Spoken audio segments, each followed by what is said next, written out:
따라합시다. 생명은 생명을 낳습니다.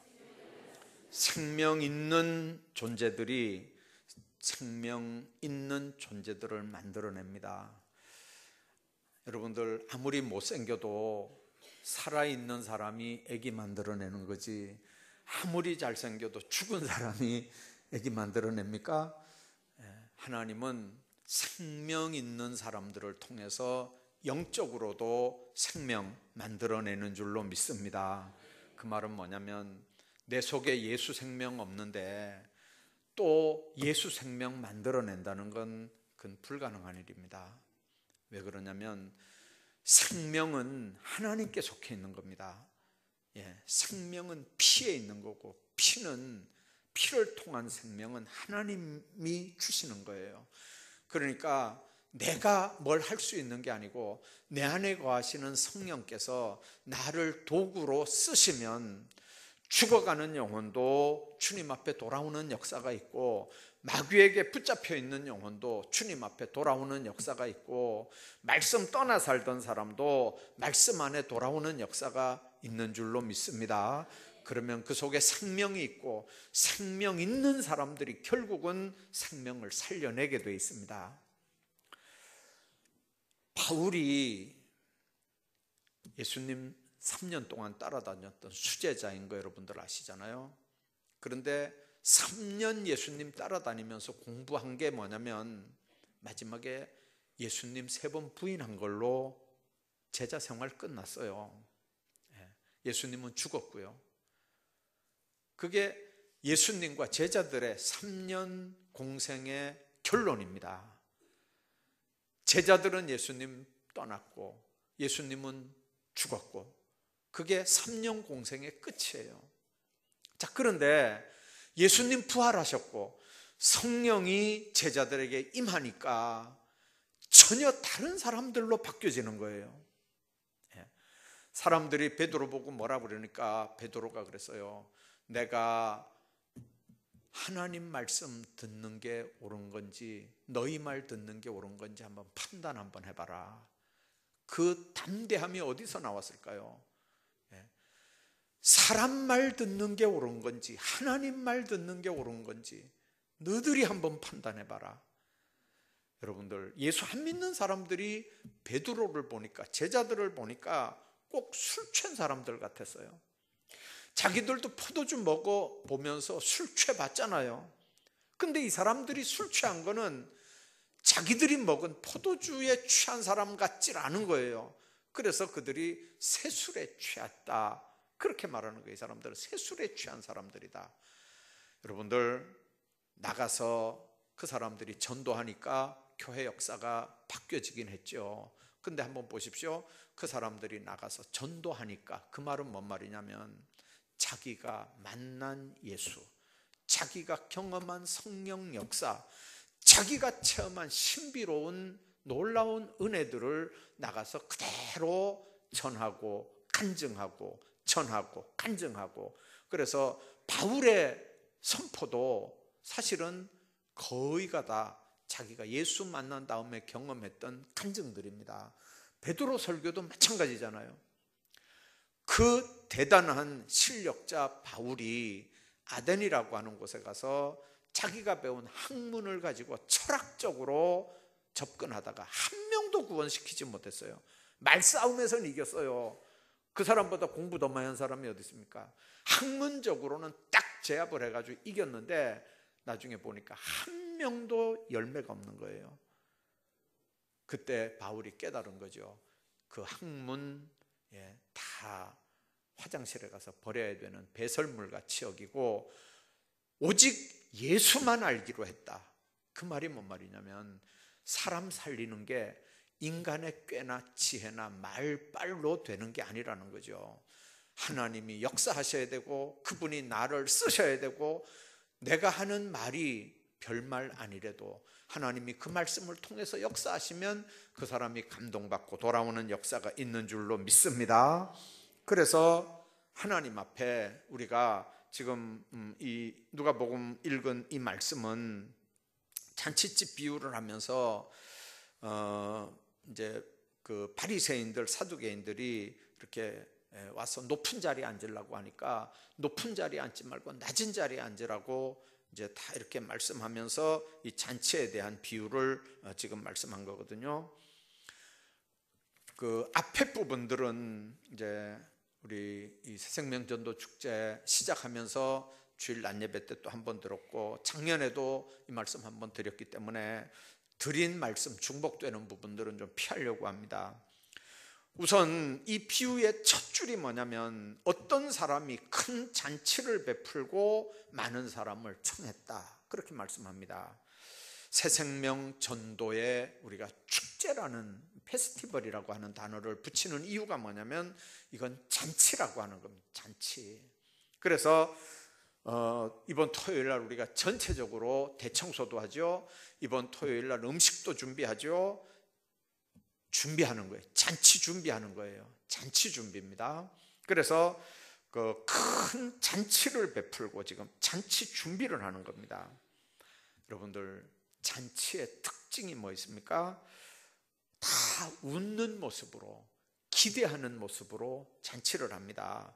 분위기가 다 좋습니다. 마음도 다 열려 있습니다. 그날은 며느리가 유리 하나, 컵 하나, 뭐 그릇 하나 깨도 호랑이 같은 시어머니도 그냥 대충 넘어가는 날입니다. 그날은.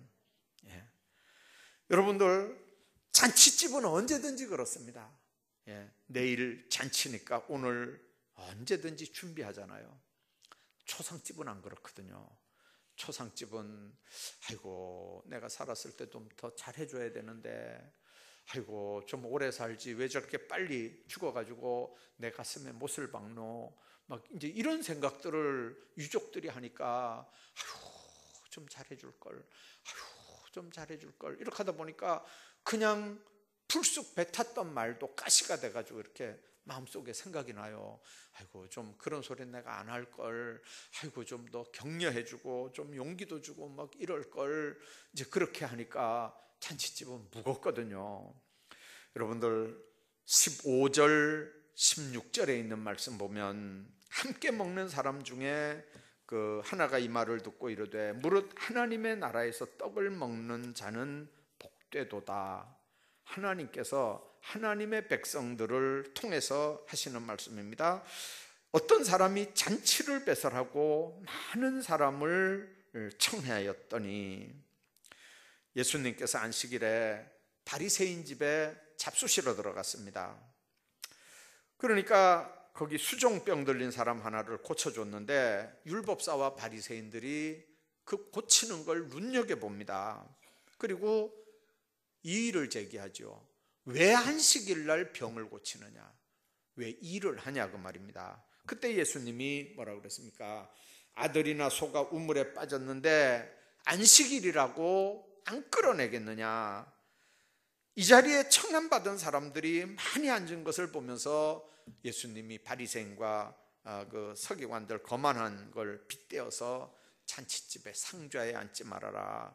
그리고 잔치 배설하거든 부자들보다 가난한 사람, 불쌍한 사람 청해라. 그래야만 하나님 앞에 받을 상이 있다. 그렇게 말씀하면서 계속해서 오늘 비유가 16절부터 나오는 겁니다. 여러분들, 왜 예수님은 잔치집의 비유에서 이렇게 말씀할까요? 잔치집 같은 교회, 성숙되고 축복받는 성도들의 특징이 바로 그렇습니다. 이제 그 올림픽 할 때 이렇게 여러분들도 느끼죠. 후진국일수록요, 우리나라도 사실은 수치는 선진국에 들어섰다 그러는데 실제로는 아직도 선진국은 아니거든요. 근데 그 선진국하고 후진국 차이가 뭐냐면, 그 선수들 시상대 올라가는 거 보면 알아요. 시상대 올라가는 거 보면 우리나라를 포함해서 1등을 하면 울든지 웃든지 그럽니다. 울든지 웃든지. 1등을 하면. 2등을 하면요, 표정이 없어요. 3등을 하면 완전히 굳어버립니다. 후진국 선수들 다 그래요. 근데 선진국들 한번 보세요. 1등을 하든 2등을 하든 3등을 하든 다 기뻐하잖아요. 왜 그렇습니까? 3등을 해도 전 세계에서 그 부분에서 3등이니까 이게 얼마나 큰 상이냐 말이에요. 그 상을 받기 위해서 얼마나 수고하고 노력을 했습니까? 그거 받았는데 여러분들 인상 쓰고 거기 올라갈 이유가 뭐 있어요? 감사하고 올라가야 되는 거죠. 예수님께서 최초로 그 기적을 베푼 자리가 그 가나 혼인잔치입니다. 물로 포도주 만든 자리인데요. 예수님도 물론 거기 참석을 하셨고요. 근데 잔치집 배경으로 예수님 비유 말씀합니다. 그리고 요한복음 마지막 부분에 보면 물고기로 모닥불 피워놓고 파티하는 모습이 기록이 됩니다. 여러분들, 교회가 이 잔치집 같은 분위기가 되려면 거기는 술이 있어야 되고 거기는 먹을 떡이 있어야 되거든요. 여러분들, 술은 성령 충만함을 상징하는 거기도 하지만 예수의 피를 상징하는 거기도 합니다. 떡은 하나님의 말씀을 상징하는 거기도 합니다. 떡이 양식이요 생명이지 않습니까? 그래서 교회가 잔치집 같은 교회가 되려면 성령 충만해야 되지만 거기에는 예수 그리스도가 흘린 보혈의 피와 찢긴 그 살과 그래서 말씀과 성령 충만함이 있는 교회가 언제든지 잔치집 같은 교회가 됩니다. 여러분들, 하나님께서 교회의 주인이라는 얘기 하시잖아요.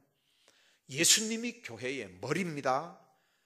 그런데 여러분들, 양식이 있고 또 포도주가 있고 떡이 있어도 잔치집 같이 않은 데는 뭐가 문제냐면요, 주인이 주인 노릇을 못하면 잔치집은 초상집 같아요. 주인이 주인 노릇을 해야 창고가 열리고 창고에서 먹을 게 나오고 포도주가 나오고 떡이 나오잖아요. 그래서 주인의 마음이 열려져야 먹을 게 나오고 먹을 게 있어야 잔치집은 푸짐해지고 분위기가 좋아지는 줄로 믿습니다. 하나님의 교회가 이번 새생명 전도 축제를 통해서 잔치집 같은 분위기, 그런 교회 되기를 주의 이름으로 축복합니다. 뿐만 아니라 17절에 있는 말씀을 한번 보십시오. 잔치할 시각에 그 청하였던 자들에게 종을 보내어 이르되 오소서, 모든 것이 준비되었나이다. 그렇게 말씀합니다. 영혼을 구원하는 교회는 준비된 교회입니다. 모든 것이 준비되어 있는 교회입니다. 가난하고 병들고 실패하고 낙심한 자들을 모두 오라고 외칠 수 있는 건 그들이 와서 먹을 게 있어야 된다는 거잖아요. 먹을 게 있어야 된다. 국수 좋아하는 사람 와서 국수 먹고, 떡 좋아하는 사람 와서 떡 먹고, 전 좋아하는 사람 와서 전 먹고, 가난한 사람이 왔을 때, 병든 사람이 왔을 때, 실패하고 낙심된 사람들이 왔을 때 그들을 먹일 수 있는 뭔가가 있어야 되는 거거든요. 교회 오면 모든 게 해결된다고 외칠 수 있어야 되거든요. 어떤 사람들은 그걸 기복신앙이라고 얘기합니다. 여러분들, 기복신앙이 그런 게 아닙니다. 다 준비됐다는 말이 뭔 말인지 알아야, 그래야 기복신앙이란 말을 안 합니다.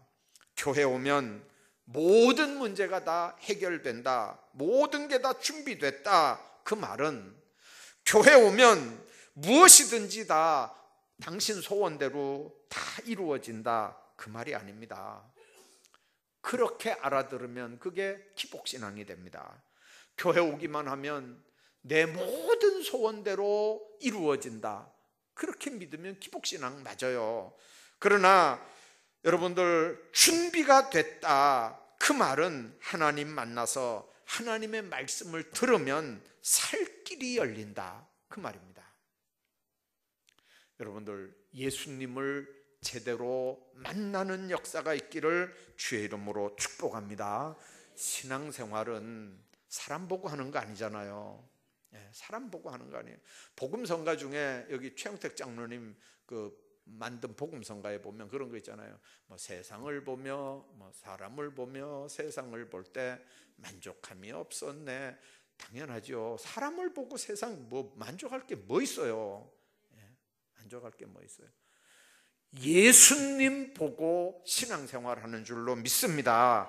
15절에 하나님 나라에서 떡을 먹는 자는 복되다 그렇게 말씀합니다. 다른 말로 말하면 교회 와서 은혜 받으면 다 된다는 말입니다. 그 은혜 아니면 세상 살아갈 수 있습니까? 이 말은 우리가 준비한다는 말이 아니라 교회는 예수님의 십자가의 죽음과 부활 때문에 세워진 데기 때문에 예수님은 십자가에 운명하면서 다 이루었다고 말씀하기 때문에 이 말씀 다 준비됐다 그 말씀으로 대체할 수 있는 말씀이라는 겁니다. 수고하고 무거운 짐진 자들아 다 내게로 오라 내가 너희를 쉬게 하리라. 예수님은 만병통치를 외치면서 엉터리 약을 파는 시골 약장수 같은 분들이 아닙니다. 예수님은 얼마든지 자기를 따르는 자에게 삶의 문제를 해결해 줄 수 있는 분입니다. 왜냐하면 그분은 창조주고 생명의 주입니다. 그분은 빛이기 때문에 어둠이 그분과 함께 같이 있지를 못합니다. 예수님을 모셔드렸으면 이미 그 속에 빛이 있기 때문에 어둠이 절대 그 속에 있을 수가 없어요. 그분은 예수의 영으로 우리 가운데 계시기 때문에 얼마든지 우리가 담대하게 신앙생활을 하는 거거든요. 두려움을 내쫓는 줄로 믿습니다. 그렇기 때문에 분명히 세상 사람들에게 여러분들 이렇게 외쳐야 됩니다. 다 준비됐으니까 교회로 오십시오. 당신이 수고하고 무거운 짐을 졌든지 살 의욕도 소망도 없든지 꿈도 비전도 없든지 당장 육체적으로 아파서 죽어가든지 사업이 안 돼서 어떻게 부도가 나든지 주님 앞에 오면 주님이 다 당신 눈높이대로 주님께서 준비했다 그렇게 여러분들 가서 전하시기를 바랍니다. 우리는 그걸 믿는 사람들이잖아요.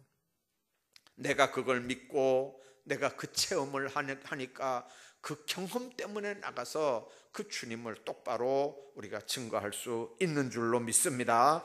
문제는 먼저 믿는 우리가 하나님 나라의 떡을 먹고 그 맛을 본 사람들이어야 한다는 거죠. 내가 먼저 은혜 체험을 해야 다 준비가 돼 있으니까 우리 교회 와라 그렇게 외칠 수 있습니다. 내가 떡 맛을 모르는데 내가 말씀 맛을 모르는데 내가 주님의 은혜를 체험한 적이 없는데 주님 영접한 영적 체험의 역사가 없는데 누굴 전도하고 누굴 교회 나오라고 하겠습니까? 누굴 보고 예수라 믿으라고 그랬어요? 자기도 안 믿는데. 그래서 여러분들 정말 중요한 건 준비됐으니 교회로 와라, 준비됐으니 예수 믿어라 그렇게 말할 수 있는 사람들은 다 예수 믿고 구원받은 하나님의 자녀들인 줄로 믿습니다. 사도행전 1장에 보면 오직 성령이 너희에게 임하시면, 왜 오직이라고 하는 말이 들어갈까요? 다른 걸로는 안 된다는 거예요. 말 주변 좋아서 말 잘해서 설득 잘 시켜서 아주 감동시켜서 아주 지극정성으로 잘 이렇게 해가지고 여러분들 그 사람들이 예수 믿고 교회 나올 것 같죠? 어림도 없어요. 오직 영혼을 살리는 일, 예수 믿게 하는 일은 오직 성령의 사역인 줄로 믿습니다. 그래서 오직 성령이 너희에게 임하시면 너희가 권능을 받는다는 거죠. 두나미스, 다이너마이트라는 말이 바로 거기서 나오는 거예요. 권능이라고 하는 거는요, 그냥 겉에서 이렇게 때리는 이런 힘이 아니고 속에서 터져 나오는 힘이에요. 다이너마이트가 바로 그거잖아요. 큰 집차 같은 바위에다가 구멍을 뚫고 그 속에 TNT를 집어넣고, 옛날에는 이렇게 마이크 선 같은 거 선을 길게 이렇게 빼가지고 한 100m 저 밖에서요 그냥 이렇게 꽉 합선을 시켜 눌러버리면 그 집체 같은 게 그냥 터졌어요. 요즘에는 얘기 들어보니까요, 그렇게 안 한대요. 제가 어디 가서 이런 얘기를 한번 했거든요. 그랬더니 어떤 분이 그래요. 목사님, 요즘에는요 리모컨으로 해요. 그래, 리모컨으로. 요즘에는 그 속에다가 다이너마이트 넣어놓고 뭐 어떻게 해가지고 한 100m 밖에서 이렇게 보고 리모컨 딱 누르면요, 그게 막 집체 같은 게 그냥 박살이 나는가 봐요. 주님 안에서 하나님의 백성들이 해야 되는 일이 바로 그건 줄로 믿습니다. 내 힘으로는 안 돼요. 내 힘으로 무슨 재간으로 그걸 합니까? 사람 마음 움직이는 게 그게 쉽습니까? 특히 요즘 같은 세상에 부모 말도 안 듣는데, 자기 가족들 말도 안 듣는데 여러분들이 예수 믿으라 그런다고 그 사람들이 듣겠어요? 성령께서 여러분들을 감동하시고 여러분들을 쓰시기를 주의 이름으로 축복합니다. 그 서울 광진교회에 민 목사님 계시는데, 그분이 우리 성서신학원 전국 원장들 모임의 회장님이셔요. 작년에 부총회장 나오셨던 분인데 안 되셨어요. 근데 그분이 이제 우리 모임에서 그런 얘기를 했어요. 우리 성서신학원이 어떻게 하면 옛날처럼 자꾸 신학교 보내지 말고 이제는 훈련시켜가지고 객교회에서 배우고 확신한 일에 좀 거하게 하자. 평신도 훈련 좀 시켜야 된다. 이게 성서신학원의 본질이다. 그래가지고 이제 그분하고 공감을 했어요. 근데 그분이 이제 간증을 하는데 이런 얘기를 한번 하셔요. 어느 날 자기 교회에 겉으로 딱 봐도 아주 부잣집 마나님이 이렇게 자기를 면담을 하겠다고 그러더래요. 그래서 딱 보니까 옷도 비싼 옷 입고 머리도 막 이렇게 이렇게 뭐 훅가시 하고 딱 보니까 그냥 이거 뭐 몇십만 원짜리 머리하고 막 이렇게 딱 보니까 그 목사님이 딱 보니까 그렇더래요. 그런데 이제 이 여자가 그 봉투를 하나 이렇게 주더래요. 봉투가 이제 이렇게 뭐 편지 봉투 그런 게 아니고 이렇게 뭐 이렇게 생긴 건데 약봉투인데 그 봉투를 이렇게 하나 주더래요. 그래서 목사님이 이렇게 받아가지고 보니까 그 뭐 어느 약국 이름도 있고 이렇게 이제 보니까 그 안에 뭐 들어있는데 약이 들어있는 것 같더래요. 그래서 이게 뭐냐 이러니까 사실은 자기 남편하고 3년 전에 죽으려고 이제 작정을 했는데 누가 그러더래요. 거기 1년에 2번씩 이제 우리처럼 이제 생명 축제 그거 하거든요. 봄에도 한 번 하고 가을에도 한 번 하고 그래요. 그 교회는 한 3만 명, 한 4만 명 이렇게 모이는 큰 교회예요. 그 목사님이 신학교 다닐 때 개척을 했어요. 개척을 한 교회인데 1년에 2번씩 그렇게 새생명 전도 축제하면서 그렇게 전 교인을 다 이렇게 전도 훈련 시켜가지고 그렇게 아주 전도하는 걸로 유명한 교회예요. 근데 누가 자기한테 그러더라는 거예요.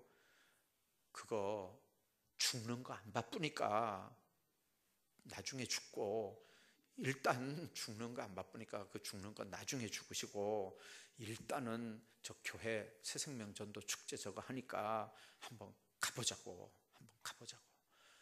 한번 가보고, 그리고 마음에 들면 3년만 교회 한번 다녀보라고. 그 다음에 내한테 오면 내가 잘 죽도록 안내를 할 테니까 3년만 한번 내 말 듣고 한번 다녀보자. 그러더래요. 그러니까 이제 뭐 살 소망도 없고 돈은 많고 막 사는 거 다 귀찮고 이제 그런데 한 3년만 옆에서 그렇게 간절히 그러니까, 그래서 이분이 그 총동원 전도주일에 나왔어요. 나오고 그 25분 30분 이렇게 설교하는데 딱 한 문장이 귀에 딱 들어오더라는 거예요. 그 많은 설교 중에 딱 한 문장, 한 마디가 딱 들어오더라는 거예요. 그 말씀이 자기 속에서 역사를 계속 하는데, 그 다음 날도 다음 주일에도 교회 나오고, 또 그 다음 주일에도 교회 나오고, 그 다음 주일에도 교회 나오고, 그래가지고 오늘이 1년 되는 날이라는 거예요.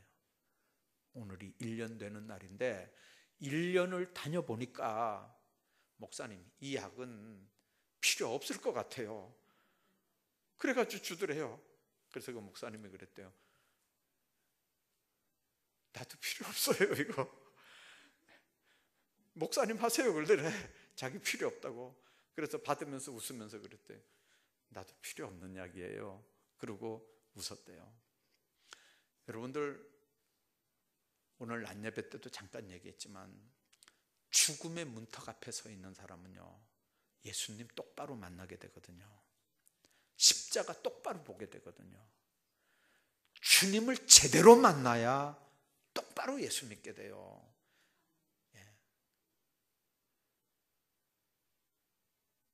예수 몇 년 믿었냐가 중요한 거 아니에요. 그게 의미가 없어요.